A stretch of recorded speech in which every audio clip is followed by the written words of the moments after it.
नमस्कार.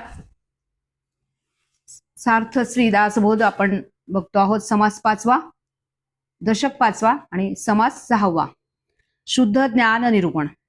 ब्रह्मज्ञानी पुरुष निश्चितपणे सांगतात की या विश्वामध्ये आत्मस्वरूप आत बाहेर भरून आहे. आत्म्याचे लक्षण सांगताना तैतरीय उपनिषद म्हणते सत्यम ज्ञानम अनंतम ब्रह्म. ऐतरेय उपनिषद सुद्धा म्हणते प्रज्ञानम ब्रह्म. आत्मस्वरूप आणि ज्ञान अभिन्न आहे, एकरूप आहेत असा येथे स्पष्ट अभिप्राय आहे. माणसाच्या हृदयात आत्मा वास करतो, म्हणून माणसाला अगदी आतून ज्ञान हवेसे वाटते. अन्ना वाचून देह जगत नाही, तसे ज्ञाना वाचून मानवी जीवन चालत नाही. माणूस प्रथम ज्ञाता असतो, मग कर्ता व भोगता होतो. ज्ञानाचे प्रधान साधन बुद्धी होय. ज्ञानाचे स्वरूप, मार्ग, कक्षा आणि भांडार माणसाच्या बुद्धीवर अवलंबून असतात. त्याच्या बुद्धीमध्ये फरक पडला की त्याच्या ज्ञानात आपोआप फरक पडतो. उदाहरणार्थ, लहान मूल जगात वावरते, त्याच्या परीने त्याला ज्ञान नसते. ते वयात आले की त्याच्या शरीरात, मनात, बुद्धीत व सर्व बाजूंनी बदल होतो, पण त्याबरोबरच त्याच्या ज्ञानामध्ये देखील विलक्षण बदल घडून येतो. संतांचे म्हणणे असे आहे की माणसाच्या अवस्था फक्त दोन, एक ज्ञानाची व दुसरी अज्ञानाची. यांना अनुसरून बुद्धीच्या अवस्था देखील फक्त दोनच, फक्त एक आत्मबुद्धीची व दुसरी देहबुद्धीची. देहबुद्धीमध्ये बुद्धीचे तोंड इंद्रियाकडे व इंद्रियाचे तोंड बाहेरच्या पदार्थाकडे असते.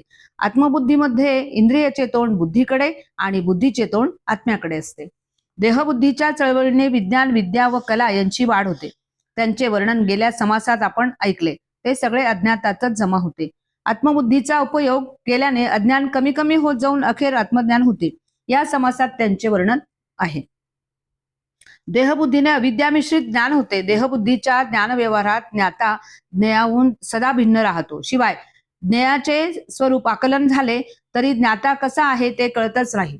आत्मबुद्धीच्या ज्ञान व्यवहारात ज्ञाता ज्ञेयाशी तद्रूप होऊन अभिन्नतेचे ज्ञेयाचे स्वरूप जाणतो. शिवाय आधी ज्ञाता म्हणजे मी कोण व कसा आहे हे पूर्णपणे जाणूनच जगाचे ज्ञान करण्यास तो प्रवृत्त होतो. देहबुद्धीचे ज्ञान मायेच्या कक्षेतील असल्याने ते अनिश्चित व संशयरहित असते, त्याने समाधानात मिळत नाही. आत्मबुद्धीचे ज्ञान मायेच्या पलीकडे असल्याने ते निश्चित व असंशयरहित असते, त्याने संपूर्ण समाधान मिळते. एकदा समाधान मिळाल्यावर मग आणखी काही मिळवायचे शिल्लक राहत नाही, करायचे उरत नाही, जाणायचे राहत नाही, भोगायचे असत नाही आणि मागायचे मनात येत नाही. ज्ञानाचे लक्षण काय हे प्रथमच सांगतात. शिष्या, ज्ञानाचे लक्षण ऐक. ज्ञान म्हणजे आत्मज्ञान. आपल्याला पाहणे याचे नाव ज्ञान होय. आपले खरे स्वरूप पाहणे हे खरे ज्ञान होय. मुख्य देव जो ईश्वर त्याला जाणावे, आपल्यामधील खरा मी तो आपले खरे स्वरूप ते ओळखावे आणि टिकणारे काय व तात्पुरते काय हे निश्चित ठरवावे, याला ज्ञान म्हणतात. खरा मी आत्मस्वरूप आहे, तोच ब्रह्मरूप म्हणून ईश्वर आहे आणि ते स्वरूपच कायम टिकणारे आहे. म्हणून एकाच आत्मज्ञानाची ही 3 अभिन्न अंगे आहेत. ज्या अवस्थेमध्ये प्रकृतीचा दृश्य पसारा संपतो, पंचमहाभूतांचा डोलारा मावळतो आणि मी तू हा द्वैतभाव संपूर्णपणे नाश पावतो, त्या अवस्थेला ज्ञान म्हणतात.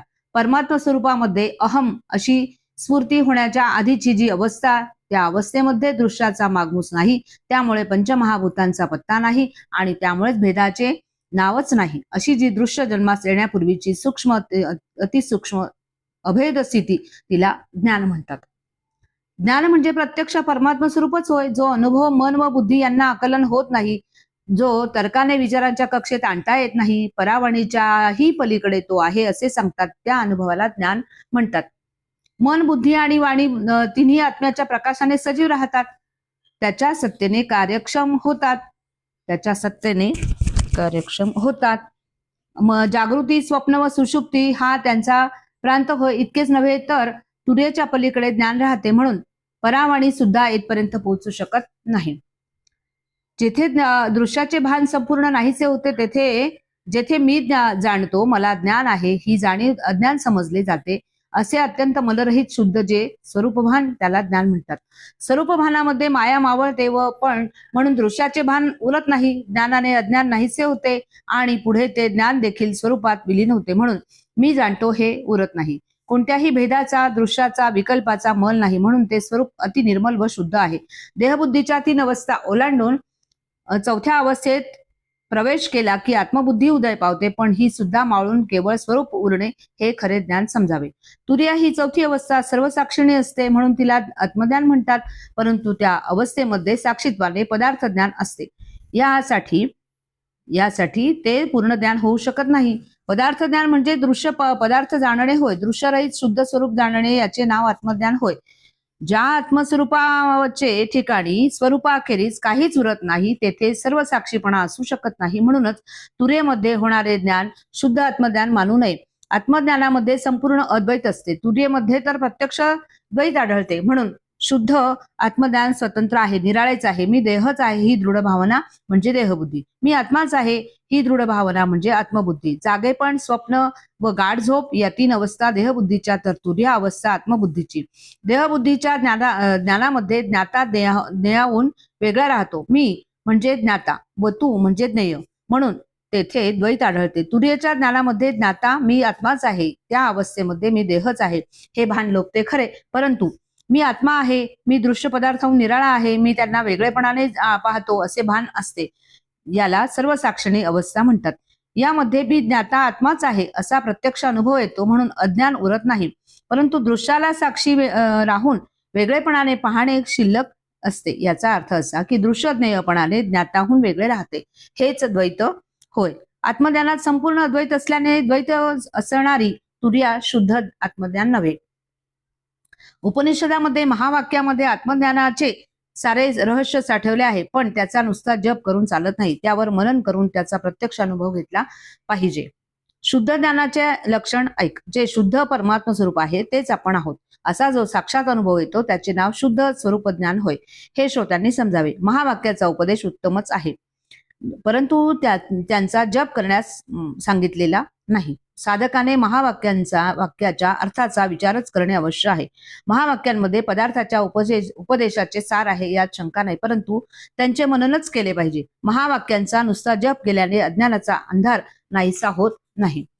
आत्मा ब्रह्मस्वरूप किंवा आत्मस्वरूप परमात्म स्वरूप आहे आणि आपण वास्तविक आत्मस्वरूप आहोत, म्हणून आपण ब्रह्मस्वरूप किंवा परमात्म स्वरूप आहोत. सर्व महावाक्यांचा उपदेश हा असा आहे, मी देह नसून आत्माच आहे आणि मी आत्मा ब्रह्मस्वरूप असल्याने मी ब्रह्मस्वरूप आहे असा प्रत्यक्ष अनुभव येणे म्हणजे आत्मज्ञान प्राप्त होणे समजावे. या ज्ञानाला शुद्ध व निर्मळ स्वरूप ज्ञान असे वेदांतामध्ये म्हणतात. हे ज्ञान अतिसूक्ष्म विचाराने आपल्यामध्येच उदय पावते व त्याच्यामध्ये सर्व विरोध मावळतात.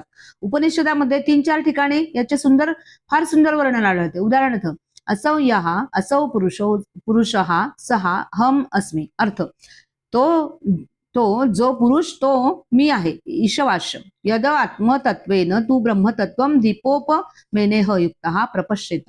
अजम ध्रुवम सर्वे तत्वेषु विशुद्ध ज्ञात्वा देवम उच्यते सर्वपाशी. अर्थ, ज्याप्रमाणे दिव्याच्या सहाय्याने मनुष्य वस्तू पाहतो, त्याप्रमाणे योगी आत्मतत्वाच्या सहाय्याने अज, ध्रुव, परमश्रेष्ठ व कांतिमान ब्रह्मतत्व पाहतो. यत्परम ब्रह्म सर्वात्मा विश्वशायंतम महत सूक्ष्मात सूक्ष्मंतरम नित्यम स तत्वमेव त्वमेव तत्. मयि एव सकलम जातम मयि सर्व प्रतिष्ठितम मयि सर्व लयम याति तद ब्रह्म अद्वयम अस्मि अहम. अर्थ, सर्वोत्तम ब्रह्म सर्वाचा आत्मा आहे, विश्वाचे मूळ आहे, अतिशय सूक्ष्म आहे आणि नित्य आहे.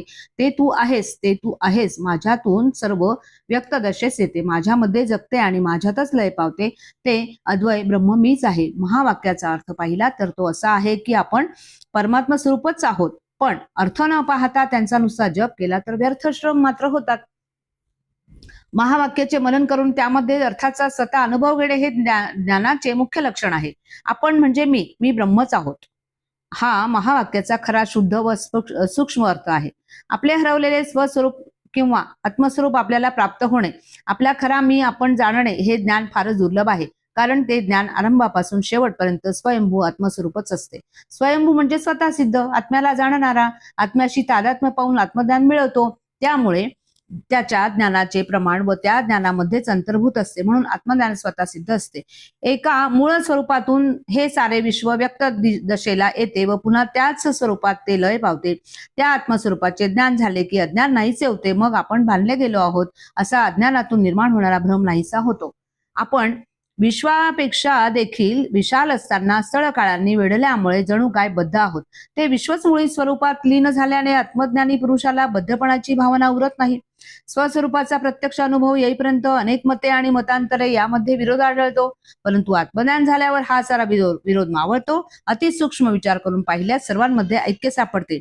आत्मस्वरूप अनंत असल्याने ज्याला ज्या अंगाचे दर्शन होते त्याला अनुसरून तो आपले मत मांडतो. आत्मज्ञानी पुरुषाच्या अनुभवामध्ये सर्व अंगे एकत्वाने गोळा होतात.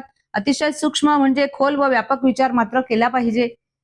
अज्ञानाचा मल नसलेले अगदी शुद्ध आत्मस्वरूप या दृश्य चराचराचे मूळ आहे असा प्रत्यक्ष अनुभव येऊन जे ज्ञान होते त्यास वेदांतामध्ये शुद्ध ज्ञान असे म्हणतात. आपण आपल्या मूळ स्थानाचा म्हणजे स्वरूपाचा शोध केला तर आपण आत्मस्वरूपात जातो. ते स्वरूप ज्ञानमय असल्याने तेथे अज्ञान आपोआप नाहीसे होते. म्हणून आत्मज्ञानाला मोक्ष देणारे ब्रह्मज्ञान असे नाव आहे. आपल्यामधील खरा मी कोण आहे याचा शोध सुरू जाता आत्मज्ञान होते. आत्मा सर्वव्यापी असल्याने आपण आत्मज्ञानामुळे सर्वज्ञ बनतो. आपल्याला सर्व ज्ञान हस्तगत होते. सर्व ठिकाणी मीच व्यापून आहे असा अनुभव आल्याने देहापुरताच मी आहे ही आकुंचित वृत्ती शिल्लकच उरत नाही. मी कोण आहे हे जाणण्याचा हेतू बाळगून जर आपण शोध घेऊ लागलो तर खरा मी देहाच्या पलीकडे आहे असा अनुभव येतो. देहाच्या पलीकडे असणाऱ्या मीला पाहता पाहता आपण अगदी निश्चिंतपणे आत्मस्वरूपच होतो. पूर्वी होऊन गेलेल्या सर्व थोर ज्ञानी पुरुषांना असे आत्मज्ञान प्राप्त झालेले आहे. आत्मज्ञानच सर्व वेदशास्त्रांचे रहस्य आहे. सर्व संतांचे वर्म देखील तेच आहे. श्रद्धावंत पुरुषांना त्यांच्या भाग्यानुसार आत्मज्ञान प्राप्त होत असो. पूर्वीचे खरे थोर पुरुष ज्या ज्ञानाने संसारातून पार पडले ते आता नीट ऐक. महामुनी वसिष्ठ आणि व्यास, समाधानी शुक आणि नारद, महाज्ञानी जनकादिक या आत्मज्ञानानेच थोर पदाला पोहोचले. वामदेवादी योगेश्वर, वाल्मिक, अत्री, ऋषीश्वर, शौनकादी हे सर्व वेदांत तत्वज्ञानाचे रहस्य जे आत्मज्ञान त्यानेच परमपदाला पोहोचले. सनकादी थोर ज्ञानी आणि आदिनाथ मत्स्येंद्रनाथ, गोरखनाथ हे नाथपंथी महायोगी आणि आणखी असंख्यात महात्मे आत्मज्ञानानेच कृतकृत्य झाले. मोठमोठे सिद्धी मुनी आणि महान अनुभवी या सर्वांच्या अंतरंगाची जी अवस्था म्हणजेच आत्मज्ञान, ज्या ज्ञानाच्या आनंदाने महादेव निरंतर डोलत असतो.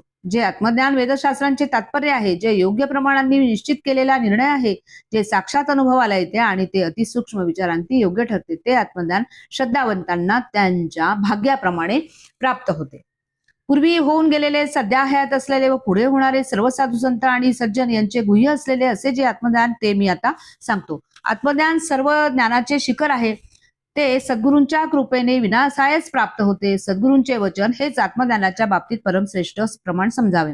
हे वचन काय आहे ते आता सांगतात. तीर्थ, व्रत, तप, दान, धूम्रपान, पंचाग्नी, साधन, गोरांजन या साधनांनी आत्मज्ञान प्राप्त होत नाही. आत्मज्ञान हेच सगळ्या परमार्थ साधनाचे खरे फळ आहे. तेच ज्ञानाची परमावधी आहे. आत्मज्ञानानेच संशय वृत्तीचे मूळ संपूर्णपणे नाश पावते. जगात कितीतरी भाषा आहेत आणि प्रत्येक भाषेमध्ये कितीतरी ग्रंथ आहेत. शिवाय प्रत्यक्ष वेदांतावर कितीतरी ग्रंथ आहेत. या सर्वांचा खोल अर्थ एकच आहे आणि तो म्हणजे आत्मज्ञान हाच होय. पुराणांचा अभ्यास करून आत्मज्ञान प्राप्त होत नाही. ते ज्ञान सांगता सांगता वेद थकले असे विलक्षण असणारे आत्मज्ञान आता या क्षणी गुरुकृपेने समजावून देईल. स्वतःवर गुरुकृपा झाल्याने आत्मज्ञान आपल्या घरी जणू काय पाणी भरते अशी श्री समर्थांची अवस्था होती. तिचे वर्णन ऐकावे. श्री समर्थ सांगतात की संस्कृत ग्रंथात काय आहे ते आपण पाहिलेले नाही.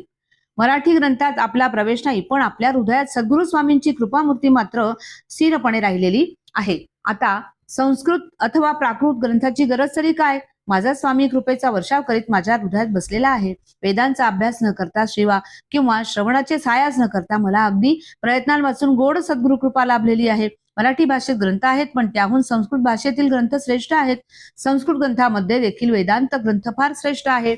वेदांतांपेक्षा दुसरे काहीच श्रेष्ठ नाही, कारण वेदांचे सारे रहस्य वेदांतांमध्ये प्रगट झालेले आहे. असो, अशा वेदांताचा जो तात्पर्य अर्थ आहे आणि जो अत्यंत खोल परमार्थ आहे तो तू आता ऐक. अतिशय खोल आणि अर्थगंभीर असे जर काही असेल तर ते सद्गुरूंचे वचन आहे. या वचनाने निश्चितपणे समाधान मिळते. सद्गुरूंचे वचन तोच खरा वेदांत व तोच खरा सिद्धांत होय. ते वचन हेच प्रत्यक्ष अनुभवलेले ज्ञान होय. माझ्या सद्गुरु स्वामींचे जे वचन आहे ते अतिशय खोल अर्थाने भरलेले आहे. त्या वचनाने माझे संपूर्ण समाधान झाले. ते वचन खरोखर माझ्या जीवाचे रहस्य आहे, गुपित आहे, ते मी तुला सांगेन म्हणतो. माझ्या सांगण्याकडे तू लक्ष दिलेस तर याच क्षणी तुला सांगतो. शरणागत होऊन शिष्याने श्री समर्थाचे पाय घट्ट धरले आणि तो दीनमुखाने म्हणाला की मी अगदी लक्षपूर्वक ऐकतो. तेव्हा गुरुदेवांनी सांगण्यास प्रारंभ केला. तू स्वतः परमात्मा स्वरूप आहेस असे सांगून मन आत्मदानाचे सर्व अंगांनी वर्णन केले. सद्गुरूंशी अनन्य होऊन ते ज्ञान प्राप्त होते व पूर्ण समाधान मिळते. दृश्यविलीन होऊन आत्मनिवेदन मात्र होणे अवश्य आहे. अहम ब्रह्मास्मी हे महावाक्य आहे. मी ब्रह्म आहे असा त्याचा अर्थ आहे. या अर्थाचे रहस्य तर्काने समजणार नाही, ते मी समजावून सांगतो. त्या अर्थामध्ये गुरु आणि शिष्य दोघे एकरूप होऊन जातात. शिष्या, या महावाक्यातील मर्म ऐक. तू स्वतः ब्रह्मरूप आहेस याबद्दल यत्किंचित संशय धरू नकोस. त्याविषयी भ्रम बाळगू नकोस. भक्तीचे 9 प्रकारे मागे सांगितले. त्यापैकी आत्मनिवेदन हा मुख्य प्रकार आहे. तो आता संपूर्णपणे वर्णन करतो. विश्व निर्माण होते त्यावेळी ही पंचमहाभूते क्रमाने निर्माण होतात. पण विश्व अशाश्वत आहे. कल्पांताच्या वेळी ते नाश पावते. तेव्हा ही पंचमहाभूते ज्या क्रमाने निर्माण होतात त्याच क्रमाने लय पावतात. इतकेच नव्हे तर अखेर उरणारी दोघे प्रकृती आणि पुरुष ती देखील परब्रह्मात विलीन होतात. अशा रीतीने सर्व दृश्य वस्तू नाश पावल्या म्हणजे वास्तविक मीपणाने 2 वावरणाऱ्या मी देखील उरत नाही.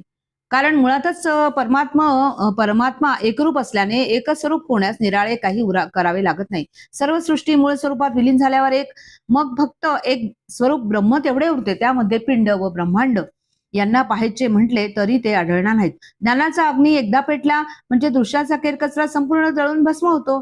ज्ञाता ज्ञानाशी तदाकार झाल्याने ज्ञाता स्वतः ज्ञानरूपच झाल्याने वेगळेपणाने मूळच जळून जाते. लौकिक ज्ञानामध्ये ज्ञाता ज्ञेयाला जाणत असतात त्याच्याहून वेगळा राहतो. त्यामुळे या ज्ञानामध्ये वेगळेपणाचे मूळ कायम राहते. अलौकिक ज्ञानामध्ये ज्ञाता ज्ञेयाशी तदाकार होऊन त्याला जाणतो. त्यामुळे तेथे वेगळेपण पुरतच नाही. शिवाय दोघे गेल्यावर केवळ ज्ञान तेवढे शिल्लक राहते. ते ज्ञान आत्मस्वरूपच असल्याने त्यामध्ये दृश्याला दृश्यपणाने राहणे शक्य नसते. दृश्य भासणे हा अज्ञानाचा परिणाम असल्याने अज्ञान नाहीसे झाले की दृश्य आपोआप अंतर्धान पावते. आपल्या इंद्रियांना दिसणारे दृश्य विश्व हे मिथ्या आहे असे पटले म्हणजे ते जसे दिसते तसे ते नाही अशी खात्री पटले की दृश्याकडे धाव घेणारी वृत्ती आपोआप मागे फिरते. अशा रीतीने वृत्ती उलटून हृदयामधील आत्मस्वरूपाकडे धाव घेऊ लागली की मग दृश्य असून सुद्धा नसल्यासारखे होते. ते असून अनुभवास येत नाही. अशा रीतीने वृत्ती अंतर्मुख होऊन स्वस्वरूपापर्यंत पोहोचली की सहजच आत्मनिवेदन घडते. शिष्याने सद्गुरूंशी अनन्य व्हावे. आपण देहाहून वेगळे आहोत अशी जाणीव ठेवावी. एकांतात बसून स्वस्वरूपात लीन होण्याचा अभ्यास करावा. असो, जो शिष्य आपल्या गुरुशी अनन्य असतो त्याला आत्मनिवेदनाची काळजी करण्याचे कारण नसते. अभक्त जसा भगवंताहून वेगळा राहतो तसा शिष्य सद्गुरूहून वेगळा राहता कामा नये. शिष्याचे आणि सद्गुरूंचे मनोमिलन झाले पाहिजे. शिष्याचे जीवन सद्गुरूने भरून गेल्यावर आत्मनिवेदनासाठी आणखी निराळे काही करावे लागत नाही. असे आत्मनिवेदन एकदम साधत नाही. ते दृढ होऊन अनुभवास येण्यासाठी सद्गुरूंचे चरित्र, गुण, महिमा, रूप इत्यादींचे वारंवार चिंतन करावयास हवे. त्यांच्या वचनांची आठवण करून त्याचा अर्थ पुन्हा पुन्हा मनात घोळवायला हवा. अशा प्रकारचे सद्गुरु भजन केले तर निश्चितपणे समाधान मिळते. शिष्या, यालाच आत्मदान असे म्हणतात. आत्मदानाने समाधान मिळते. संसारामधील भीती आणि चिंता यांचे बंधन सर्वस्वी नाहीसे होते. मी देहच आहे असे ज्या माणसाला वाटते तो आत्मघातकी असतो. मी देहच आहे या अभिमानाचा परिणाम म्हणून त्याला जन्ममरणाच्या इरझाऱ्या सतत वारंवार भोगाव्या लागतात. वास्तविक खरा मी आत्मस्वरूप आहे म्हणून मी स्थूल, सूक्ष्म, कारण आणि महाकारण या 4 देहाहून वेगळा आहे. मीला जन्ममरण नाही, कर्माचा स्पर्श होत नाही. या सगळ्या दृश्यरूप खिचडीला, 18 धान्याचा कडबोळ्याला मी आत बाहेर व्यापून आहे. तो मी म्हणजे आत्मा तूच आहेस. खऱ्या ज्ञानदृष्टीने पाहिले तर कोणाही जीवाला बंधन नाही. मी बांधलेला आहे असे अज्ञानामुळे वाटते. तो भ्रम आहे व त्याने लोक भुलले आहेत. मी देहच आहे हा देहाभिमान घट्ट धरून ठेवल्याने मी बांधलेला आहे हा भ्रम निर्माण होतो व जीवाला भुलवून टाकतो. या भ्रमातून सुटण्यासाठी एक उपाय करावा. आपण एकांतामध्ये बसावे, स्वस्वरूपात लीन व्हावे, तेथे विसावा घ्यावा. हा अभ्यास करीत गेल्याने परमार्थ स्थिर होतो, आत्मज्ञानाचा उत्कर्ष होतो. परमार्थाचे अखंड श्रवण आणि मनन करीत राहिले तरच समाधान मिळते. अज्ञान संपूर्णपणे नाहीसे होऊन ब्रह्मज्ञान पूर्णतेला पोहोचले की अंगात वैराग्य भरून जाते. दृश्याबद्दलची किंचित वासना अंतःकरणात उरत नाही. आत्मज्ञान होण्यास इंद्रियांचा आवर घालून वासना निर्मूल केली पाहिजे. कोणत्याही प्रकारचे बंधन न घालता इंद्रियांना मनसोक्त भोग भोगू दिले तर मनाची तळमळ शांत होणार नाही. इंद्रिय जे भोग मागतात ते त्यांना दिले तर त्यांची बकबक अधिक वाढते. म्हणून मोकाटपणे भोग भोगून मनाची तळमळ शांत होत नाही. इंद्रियांचे भोग समाधान देत नाहीत. हेच उमजून ज्याचे मन त्यांच्याबद्दल विरक्त बनते त्यालाच पूर्ण आत्मज्ञान होते. उदाहरणार्थ एका माणसाने मणी टाकला तेव्हा गेलेले राज्य त्याला परत मिळाले. त्याचे असे झाले की एक राजा होता, त्याच्याकडे एकाने एक शिंगाचा मणी आणला. तो फारच प्रकाशमान आणि मोहक होता. त्याने जो राजाच दाखवला आणि सांगितले की पौर्णिमेच्या दिवशी हा मणी स्वर्ग, मृत्यू, पाताल या तिन्ही लोकातील आपल्याला हवी ती वस्तू देऊ शकतो. राजाला मणी फारच आवडला व त्याने त्याची किंमत विचारली. मणी आणणारा माणूस म्हणाला, तुझे संबंध राज्य मला देशील तर हा मणी मी तुला देईन. राजाने विचार न करता मूर्खपणाने राज्य त्याला दिले आणि तो मणी घेतला. पुढे पौर्णिमेस राजाने त्या मण्याची प्रार्थना केली पण तिचा काही उपयोग झाला नाही. तेव्हा राजाने तो मणी परत केला आणि आपले राज्य हस्तगत केले. तात्पर्य, इंद्रियांचे भोग दिसायला सुंदर दिसतात पण त्यांच्या पायी आपण आपले स्वराज्य, स्वानंद, साम्राज्य किंवा आत्मज्ञान गमावून बसतो. त्यांचा नाद सोडला की गमावलेले स्वस्वरूप परत मिळते. अविद्येमुळे आपल्याला भ्रम होतो. जे मिथ्या आहे ते सत्य वाटते. अविद्या नाहीशी होण्यास ज्ञान हाच उपाय आहे. मी तुम्हाला एक निश्चित भविष्य सांगतो, ते लक्ष देऊन ऐकावे. माणसाला ज्या गोष्टीचा सारखा ध्यास लागतो तीच त्याला मिळते. म्हणून आपण अविद्या सोडावी आणि सद्विद्या धरावी. भगवंताच्या किंवा आत्मस्वरूपाच्या नादी लागावे. आत्मज्ञान झाल्यावर जगाला वंद्य होण्याची योग्यता येण्यास उशीर लागत नाही. सन्निपात ज्वर मोठा दोषी असतो. त्यामध्ये रोग्याला भ्रम होतो आणि मग काहीतरी भयंकर दृश्य त्याला दिसू लागतात. पण योग्य औषधोपचार होऊन त्याचा ताप उतरला की भ्रम नाहीसा होतो आणि तो खरा आनंद भोगतो. त्याचप्रमाणे अज्ञानरूप सन्निपाताने जीवाला भ्रम होतो आणि मग काहीतरी भलतेच व खोटे दृश्य दिसू लागते. त्यावर आत्मज्ञानाचे औषध घेतले की अज्ञान नाहीसे होते. मग आपल्याला जे दृश्य दिसत होते ते मुळातच नव्हते असा प्रत्यक्ष अनुभव येतो. अविद्या एक प्रकारची झोप आहे. झोपेमध्ये काहीतरी भयानक स्वप्न पडते व मनुष्य घाबरतो. तसे अविद्येमुळे मिथ्या असलेले दृश्य दिसते व मनुष्य घाबरतो. त्यावर उपाय म्हणजे माणसाला जागे करणे. दृश्य मिथ्या आहे हे पटवून दिल्या त्याबद्दल विरक्ती उत्पन्न होणे याला जागेपण म्हणतात. एका झोपी गेलेल्या माणसाला एक भयंकर स्वप्न पडले. त्या खोट्या असणाऱ्या स्वप्नाने घाबरून तो ओरडू लागला.